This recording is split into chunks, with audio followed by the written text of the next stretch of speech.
हे आहे क्रिकेट फॅनसाठी. अगर तुम्ही कोणत्या पण टीमला सपोर्ट करतात, CSK, RCB, Mumbai Indians, Punjab Kings, Hyderabad Sunrisers, Rajasthan Royals, तर ठीक आहे, चालेल.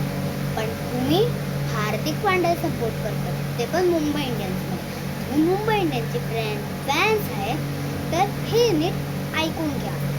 जो पण मुंबई इंडियन्सचा फॅन आहे आणि तो हार्दिक पांड्याला ट्रोल करतोय, असं बोलतोय की रोहित शर्मा तेरा बाप आहे, तर हे तुमच्यासाठी आहे. हार्दिक पांड्याला ट्रोल करण्यापेक्षा पहिला 1000 वर सोचून घ्या. तो हार्दिक पांड्या आणि जो हार्दिक पांड्या सपोर्ट नाही करत, तो मुंबई इंडियन्सची त्यासाठी कोण जागा नाही आहे.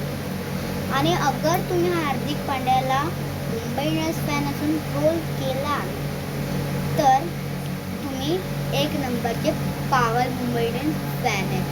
हार्दिक पांड्याला ट्रोल करायच्या पहिला तुम्ही ना 2006मध्ये सोचायला पाहिजे होतं की तो 2006मध्ये हार्दिक पांड्या मुंबई इंडियन्सचा कॅप्टन बनणार आहे. आणि आता मुंबई इंडियन्सचा कॅप्टन बनला आहे आणि तुम्ही त्याला आत्तापर्यंत ट्रोल करतायत, तर मुंबई इंडियन्समध्ये तुमची कोणती जागा नाही आहे. आणि स्पेशली हार्दिक पांड्या बघतोय, तर त्यासाठी थँक्यू. तुझ्यामुळेच T20 वर्ल्ड कप आणि इंडिया जिंकते. थँक्यू हार्दिक पांड्या.